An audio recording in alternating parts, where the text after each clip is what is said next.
आप धार्मिक होइए लेकिन कट्टर। डॉक्टर अनीश बेग द्वारा बरेली में लोधी समाज के बीच पिछड़ा दलित अल्पसंख्यक पीडीए की जागरूकता सभा आयोजित की गई, जिसमें समाजवादी पार्टी के नेता जमकर भाजपा पर बरसे।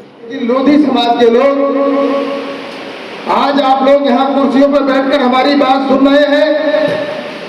हम और हमारी पार्टी चाहती है कि आपके छोटे छोटे बच्चे, नौजवान बच्चे और आपकी बेटियां, आपकी बहनें हमेशा कुर्सियों पर बैठे और लोगों को आदेश देने का काम करें। ये तभी हो पाएगा जब आप शिक्षित होंगे, पढ़े लिखे होंगे, तभी हो पाएगा। 2 घंटे 3 घंटे के लिए बिजली चली जाती है, क्या हालत होती है आपकी। जो जरूरत चीजें हैं सरकार से, वो सरकार मुहैया नहीं करा पा रही है। सबसे जरूरी जो है आपके लिए वो आज के लिए देखिए, आपको बाबा साहब भीमराव अम्बेडकर जी ने एक संविधान दिया ताकि आप लोगों के बच्चे पढ़ लिखे जाएं और पढ़ लिख के आगे बढ़े और आपके बच्चे आईएएस बने, कोई पुलिस में जाए, कोई डॉक्टर बने। ये नहीं कहा था उन्होंने। और आप लोग आर्थिक स्थिति से, पैसे से मजबूत रहे। ये तो इसलिए संविधान दिया था आपको, लेकिन आप आज वहीं के वहीं खड़े हुए हैं। देखिए, अगर आपका बच्चा अगर पढ़ लिख के आगे बढ़ जाएगा तो सबसे पहले नौकरी आपको मिलेगी, क्योंकि आरक्षण दिया बाबा साहब ने। अब उसी आरक्षण को बीजेपी ने छीनने की कोशिश कर रही है। कैसे, वो आपकी समझ में नहीं आएगा। क्यों? क्योंकि सब जितना भी है, बिजली डिपार्टमेंट में मिलती है नौकरी, सरकारी स्कूलों में मिलती है नौकरी। सरकारी स्कूल खत्म कर दिए इन्होंने, बिजली डिपार्टमेंट में सब प्राइवेट कर देंगे, तो आरक्षण कहाँ बचा बताओ। आरक्षण चलाते हो, कहाँ बचा आरक्षण। जितने डिपार्टमेंट सब अगर प्राइवेट कर देंगे, आरक्षण खत्म हो जाएगा आपका। ये कैसी ही आरएसएस के लोग जो है आपके आरक्षण पे बात कर रहे हैं। किस तरीके से डायरेक्ट आरक्षण खत्म नहीं कर सकते, क्योंकि जो वोट मिलता है आपका, जीतते आपके वोट से। और तो आपको ही कैसे काटा जाए, आपको कैसे खत्म किया जाए ताकि आपके बच्चों को शिक्षक ही नहीं बने, शिक्षा खत्म हो जाए आपकी। और शिक्षक बने भी, शिक्षा पढ़े भी, तो आपके बच्चों को नौकरी ना मिले। तो आरक्षण से खत्म कर देंगे आहिस्ता आहिस्ता, देखते रहिए। क्योंकि आप लोग लगातार जिताते जा रहे हैं बिना समझे। अगर 100 रिस्पॉन्स देने की बात करिए, एक 100 उन्होंने लेके आए, अखिलेश जी तो लेके आए समाजवादी पार्टी। आपको कभी भी कोई परेशानी होती है, आप 100 डायल करते हो। आज उन्होंने वही बंदे 101 कर दिया है और 112 कर दिया, तुरंत पुलिस आती है और वो रिस्पॉन्स सीधे लखनऊ जाता है।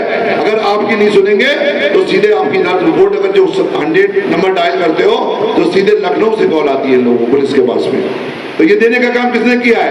क्राइम रोकने का काम किसने किया है? अखिलेश यादव। मैं मुस्लिम हूं, मैं किसी को मानता हूं, आप सब गॉड सबका एक ही है।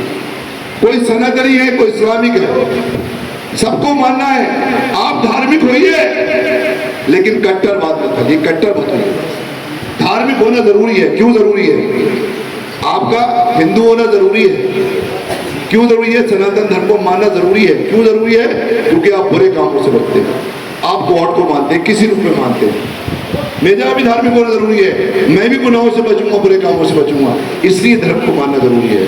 वोट देने के लिए धर्म को मानना जरूरी नहीं है। वोट को अलग रखिए, राजनीति को अलग रखिए। धर्म से आए उसे कहना कि धर्म अपनी जगह है, हिंदू मुस्लिम अलग जगह है और वोट की राजनीति जगह है। हम वोट देंगे अपने बच्चों की शिक्षा के लिए, हम वोट देंगे अपने बच्चों की चिकित्सा के लिए। बाकी आपके साथ डॉक्टर अनीश बेग, पूरी समाजवादी पार्टी आपके साथ खड़ी रहेगी। और रोहित राजपूत जी इतनी मेहनत कर रही है, आपके साथ कर देंगे, कंधे से कंधा मिला के काम करेंगे हमेशा आपके साथ। इस कैंट विधानसभा को एक आदर्श कैंट विधानसभा बना के देंगे आपके लिए। हम तो लोधी समाज के 10 लोग इकट्ठे करने में हाथ पैर फूल जाते थे